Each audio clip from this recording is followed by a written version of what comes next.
Welcome back to the Nullified Take, where we've got the TNT takes for you on Survivor South Africa, Return of the Outcasts. That's right, I'm back to talk about the show that is from my home country, South Africa. And for those of you who are not aware and don't follow International Survivor, for the very first time ever, we're actually going to have a South African season with All-Stars in it. So for us that have been following Survivor South Africa for a long time, we're super excited about the fact that we get to see this play out on our screens.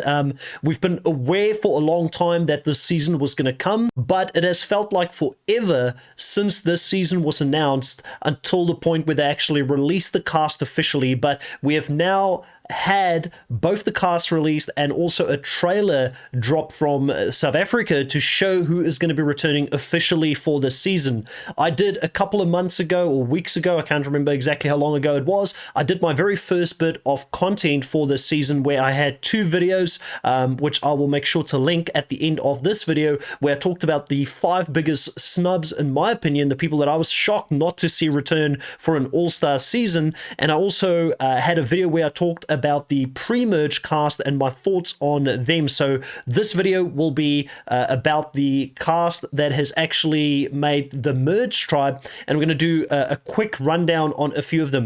Full disclosure, there is one player in this cast that I don't know because I've never seen their season before, but I will still give you my general thoughts on them, and also some of the thoughts that I have just based on conversations I've had with my co-hosts, or one of my 2 co-hosts for this season. We'll talk about it. If you're new to this channel, my name's Chris. I do recaps every week on Survivor. I will be recapping this season as well, even though there's going to be 4 episodes. Where am I going to get the time to do this? I will be recapping all of that and hopefully have some interviews throughout the season or towards the end of the season as well on this channel. Also, anything Survivor related, if you want to jump in on lives and take part of the conversation, you should be able to do so here on this channel with myself, Zoe, and Richard, who will be my co-hosts for this season. But without further ado, let's have a quick look into some of the things that's been going on in regards to this season. All right, so as you can see here on Channel 24, which is a local news outlet over in South Africa, it says that the world's greatest game returns to mnet on Monday, the 18th of July. We've got 20 returning castaways coming back to our screens. And there you have it, a couple of new cast photos there as well. Chappies, Dante, Dino, and Felix, and so forth. So go have a look at this article. It'll give you a little bit more information in regards to the season. It's news24.com. And I want to go into really more so the players that are coming back for the merge tribe. All right, so these are the players that will be returning. Sorry, Tony. Tony is hiding there in the bottom. Maybe I'll put myself here at the top for this one so you guys can actually see the full cast. But these are the players that we're going to be talking about that are returning to this season. And looking at this season, when they said that they were going to do a returnee cast, I'm very happy with all of the post mergers that are in this season. They're all legitimate all-stars in my mind. The one thing that stood out for me in the beginning was the fact that they didn't opt to do a full all-star season, which I was really surprised or shocked by, to be honest. All right, but without further ado, let's get into some of these players that are going to be returning, and we'll talk about Chappies Chapman first. He, in my opinion, is the biggest player returning here this season. Chappies, for those that have watched Survivor South Africa, played in the last season. He's the only one from South Africa Immunity Island that is coming back. He's the current record holder for most immunity wins in a single season. He's an absolute challenge beast. He legitimately equaled, I believe, the record as well for outright challenge wins with reward wins as well. He's someone that is going to be extremely valuable to teams that he's going to be in for his challenge ability, and I'm really interested to see where he fits into this tribe, because this is a tribe full of big personalities. For instance, he was named the Aquaman in his season, but another person who's going to be in his tribe, Dante, had the exact same nickname as Aquaman in that season that he played. So can those two guys work together, or will it be a little bit of a clash of heads like Dante had with Rob Bentele in his original Island of Secrets season, where it was a struggle for dominance of that season? Now, Chappies is someone when he played the season, I think he struggled a little bit with some of the social aspects, and there was a few people who didn't get along with him in the beginning, but he sort of had someone like Santuni and Anesu both on that season that helped him bridge that gap when it comes to the social aspect of the game. So I'm very interested to see how he plays without both of those two players in the season, and if he can replicate his success. He was my number one male pick last season when I did the fantasy draft. I don't know where I'm going to pick him this season. I feel a little bit worried. I feel like he maybe is coming back too soon, and also the fact that he does not have many of his alliance members playing this season with him, I'm worried. But if he can get into a tribe swap where he somehow ends up with like a Tereso Pinty, who he does have a pretty strong relationship with, and also maybe even Dino, maybe he can find a way for himself. I think he may be able to surprise a few of us, but any round that Chappies in my mind stays in the game is a win, and I will rank him highly for just surviving. If he can get to the merge, absolute craziness. Like, this guy is the biggest target if I was out there to play. I love Chappies, great person, has become a bit of a friend of mine as well outside of the podcast, but if he was going up against me in the season, I would want to vote him out before the merge because of the threat that he has of winning back-to-back immunities. That's a massive threat for anybody who wants to win this game, and he was one round away. In a traditional season where three people sit in the final, he wins last season. I'm pretty confident, or he has a very good shot,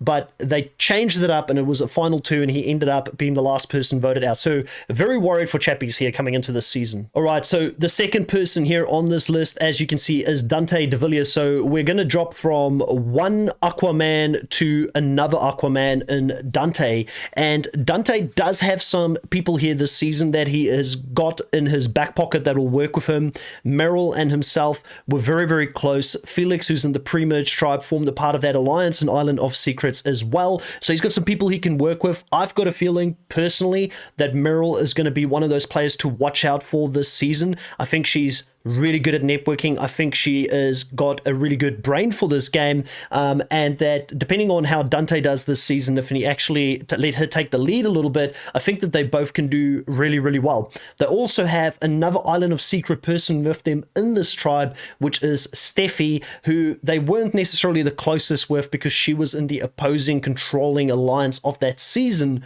but Dante is not going anywhere before the merge. I think, and I didn't really mention where I think Chappies is going to go. I think Chappies makes it maybe deep in the pre-merge game, but gets cut just before the merge. And I think that the longer Chappies is in the game, the better it is for Dante, because he can use him as a meat shield ahead of him, which may be able to drive him into that merge portion of the game. Dante is someone that does not suffer fools. And I mean, him and Jeffrey nearly came to blows out there. It looked like it nearly came to blows when they were on the island together. And he is someone that's not afraid of opposing the big alliances out there. He tried to do like a loose change alliance with his season with some of the players that were in the outskirts of the major alliance, but that did not fit together in that season. So can he find a way to get into a dominant position this season and then run this game? I don't know. I kind of feel like Dante is an early merge boot if Chappies doesn't make it. I feel like the longer Chappies is there, the better for him. I also don't think that even if he's got some people maybe in his corner, I don't know if they want to go up against him in a final or have that risk there that he could win an immunity that would ultimately send them home. Like Merl, for instance, there's going to come a point where she may want to cut bait if she gets later into the game. All right, so the next person here on the list is going to be Marion de Vos, who played in Survivor South Africa Champions, and the Champions season was an interesting one. Let me just get that up. She played in a season where there were two champions in the season, but it wasn't Survivor Champions. They were like two team captains who were both like national sports stars in their season, and they kind of dictated a little bit of the direction early in the game and had somewhat of an influence later on as well. I wasn't a big fan of this season because I don't like when they mess around with the Survivor format. I'm still not even a fan of some of the things they've done to Survivor US in recent seasons. I'm really an old school fan when it comes to Survivor, but Marion is someone that stood out for me from this season. I'm not surprised to see her come back and play again. She was a villainous player. She played very closely with her right-hand person in Shane. Yep, Shane. I always get it mixed up. For some of the reason, I always say Sean. But anyways, Marianne and Shane were very close that season. They were in a tight alliance, and obviously she's got him in this game as well. People will know about their alliance, similar to how they're going to know about Merl and Dante's alliance. I feel like Felix being a strong connection might not be picked up as quickly, but Marianne is someone that is a lovable villain. She does not mind lying, cheating, stealing to get away ahead in the game, and I feel like she does have a good strategic mind on her. Her tribe struggled, and they kind of cannibalized themselves quite a lot before the merge, and they lost a lot of numbers. By the time they got to the merge, she was out of the numbers, and her and Shane, the only thing they had was 2 idols. She had an idol and Shane had an idol, and she incorrectly played her idol on Shane to save him that season, which ended up in her going home early that season. And it's a misplay. People could say, yes, one of the not so smart moves to make in Survivor is to play an idol on someone else, but then again, if you're trying to get further in the game, you've got to take these kind of risks, and you've got to keep your alliance members in the game. It didn't work for her there, but I'm very interested to see what she can do in a season such as this. Will people remember the fact that she didn't mind lying, backstabbing, and stealing? And she's also gone through a bit of a personal journey, I think, since the game. She's gotten a bit older, like everybody does, and I think that she might have a completely different mindset coming into this season. The thing is, the longer Shane is in the game, I kind of feel like it's going to be an anchor potentially to Marianne's game, because he's going to be a very big target coming into this season as well. But overall, my feelings on Marianne is good. I think she is the lesser she's going to be looked at as a lesser threat than Shane out of the two of them. And I think if they're going to target someone, that she's going to be able to survive longer than him this time around. That's my call on her this season. All right, so next person here is going to be Merl. And Merl, sorry, I still can't pronounce your last name. I've tried so many times. I keep forgetting. I'm horrible with names as it is, and for some other reason I just can't pronounce that. Let's have a look at Merl here. Now, Merl is someone that I rated highly in her season. She was in an alliance, as I mentioned, with Dante. She had some good reads in the game. She was socially very well connected, and she got voted out before Dante because people looked at her as a bigger threat, someone that potentially could pull some numbers over to their side to play a more strategic game. Dante also screwed her over when she found an idol, and she's capable of finding those idols at a challenge, and he said to her that everybody saw her find the idol, and then she had to fess it up to everyone, so everybody knew about it, and she had to play it eventually. So I feel like Dante kind of heard her game more than anything else, but she to me seems like someone that is extremely well connected in the Survivor community. She has stayed active in the Survivor community. I've been able to have her on the podcast to recap Survivor South Africa Immunity Island, so she watched that season closely, and I think she's going to do really well this season. Like, if I had to say wildcard pick for someone that this type of season will fit to go all the way and potentially even win the season, she could definitely be that person. One worry that I do have for her is she seems to be an extremely loyal person, and in Survivor you've got to be flexible, not loyal. So if Dante becomes an enemy, or Felix is an enemy, or whoever else she's aligned with in the season becomes a big enemy, will she be able to cut them and move on in the game? I kind of feel like she might be better off alone and not sticking her neck out too far for people this season. But I'm very excited to see what Merl is going to bring to this season. And let's not forget, she is still in shape. She still does her Pilates or yoga, very active. So I think in my mind, there is no risk for her to be voted out prior to the merge. I just don't think she's got that level of a target on her back. And yeah, we'll talk about another person from their season that I think will come in with a massive target pretty soon. All right, so next year on the list is Palesta Tau.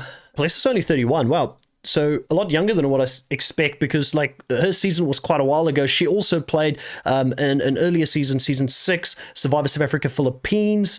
She's a fan favorite, someone that was able to find idol clues, someone that had this big rivalry with Tom from her season, who ultimately became, spoiler alert, the winner for that season.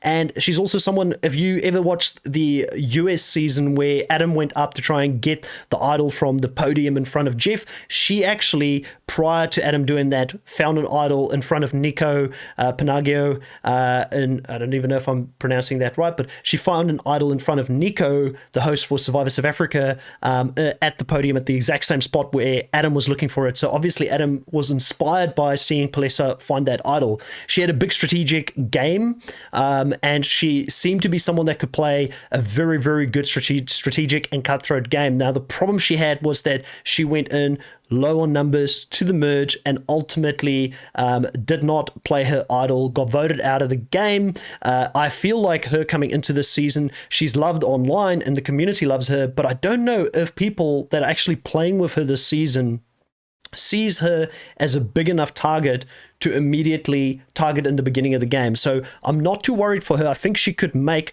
the merge. The only problem is if she doesn't pull her weight in challenges, that could be a risk for her early on in the game. But I would not be surprised if she kind of goes under the radar. One thing though that should be mentioned here for Palesta coming into this season is that she is going to be on a tribe here with Tony and PK from her season. So the three of them, I think, automatically could form an alliance to work together here. All right. So talking about PK, let's get into PK next year. PK Chaos is coming back. He is going to be a physical presence this season. He's going to fit in, I think, to a big degree with the boys. Both, I think, Dante and also Chappies will want to keep the tribe strong, probably early on. I don't see him going out early. His biggest flaw in his original season for me was the fact that he overplayed his hand, or that's what it looked like as an outsider. He overplayed his hand too early by voting out a big alliance member in Tevin, who, surprise, surprise, is also back this season. So I'd really hope that they get to a point where they can either play the game together or we get that interaction. He's in the pre-merge tribe. He was in a great alliance with him. I thought they could be like, similar to what Kiran and Tyson was last season. I thought they could be that level of tightness, but ultimately he did betray him and wanted to take control because he felt like Tevin was playing his game for him. He's also good at finding idols. You know, he's going to be controversial in the sense that he won't stand back from fights and things like that. So he'll bring a bit of that drama, a little bit of that excitement. I don't know if PK's got a winning game in him yet, and I don't know if he's going to overplay. That's my only fear for him. I've had him on the podcast. He's done a recap with me before. One of the nicest guys that you'll ever meet. But I'm a little bit worried for him in that sense. But he does have a built-in alliance with Palesta and also Tony. So I think to a certain degree that might keep him safe and in the numbers for a while. Because if you've got Palesta, Tony, and you also get something going with the boys, with Merl maybe over there, I can already potentially see an alliance forming between Palesta, Tony, PK, Merl, Dante, for instance. I could easily see them pull in like a core type of alliance, especially if the previous seasons, the people that have played together want to stick together. They could easily have that numbers advantage as well. All right, so next we've got Shane coming in here also from Survivor Champions, similar to Marion. He was a big player in his season, wanted to play a cutthroat game. Similar to Marion, they were left and right backstabbing people, making deals. Checks were bouncing, but they made it to the merge without the numbers. He tried to convince a few people in the majority alliance to start coming over to him and working with him, but ultimately fell short and got voted out with idols in his pocket. So he's a player that's going to come back who wants to play a big game and redeem himself. Definitely one of the more strategic masterminds out there. The worry that I have for someone like a Shane, that people know he's a villain. People know he'll lie and cheat to them. They know he can find idols, and he's also one of the older guys in the tribe. So I think if they're going to look at strength, Shane might find himself in trouble early in the season if they lose some immunities, being at the age of 50. So I'm a little bit worried here for Shane coming into this season. Okay, so the next person that I'm going to be talking about is someone that I'm really excited to come back out and play this game again. It's actually someone that I didn't know if she ever would want to play the game again, and it's Steffi from Island of Secrets. She was a part of the very dominant Amigos Alliance that season. She got extremely deep into the game, and to me, if you've got an all-star season.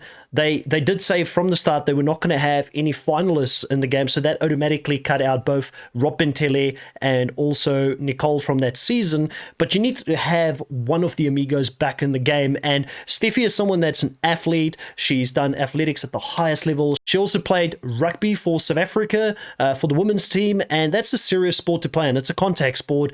Think female football, I guess American football if you're from there. So she's not afraid of the confrontations. She's very opinionated. A big worry that I have for someone like Steffi coming into this season is that she has got a record. She basically took out both Merl and Dante and their season, and I don't know if Steffi stayed in contact with everyone afterwards. I just don't know what happened. She's probably most well known for the fight that she had with Jark Burger, who's also one of my favorite players. It's so funny that I love both Steffi and Jark, and people always feel like you can only love one or the other, but I really enjoyed both of them in their season. So I'm hoping Steffi does well this season. Fingers crossed. There's no reason to vote her out from a physicality standpoint. She's going to help their team win. But the big problem that I have is that people might not like her being opinionated. Like seeing Steffi and Dante, both very opinionated people on the same tribe, it's going to be absolute gold to watch. But the key thing here is, can she work with both Merl and Dante, and can they form something strong with like a Palesta, a Tony, and a PK, who are all from the same seasons? That may determine how far they're going to get. But I mean, looking at this tribe on paper, they're stacked. They've got Chappies, they've got Dante, they've got Steffi. Tony's not bad in challenges. They've got Tajan, they've got I don't know who else I didn't mention, Merl. Like this is a stacked tribe on paper. They should not be losing any of the tribal, the physical sides of things when it comes to challenges, but we know that the game is not just about physicality. All right, so I'll talk about Tajan very quickly. He played in Survivor South Africa Season 4. I believe he got into like top 4, or he played a very deep game that season. I never really watched his original season at all, so it's the one player I don't have much information on. I do know that my co-host Richard have met him in real life, and he said that the guy is in beast, and I can see it by his physique. He might even be in better shape than the likes of Chappies and Dante, who's a lot younger than him. I believe he's in his 40s already, but apparently he's a rock climber. He's into martial arts, so he played a very villainous strategic game, and apparently is a really, really good player. So I do want to go back and watch Survivor South Africa Season 4 to see how he performed that season. It's a person I don't know much about, and also don't know where to rate him in my preseason rankings, because if you look at this here, he's the only person from Season 4 here on this cast, so he doesn't have any pre-built alliances unless he's met some of these other players outside of the game at events. So I don't know where he is going to end up. All right, so lastly, we've got Tony here. Tony obviously played in Palesa and PK's season.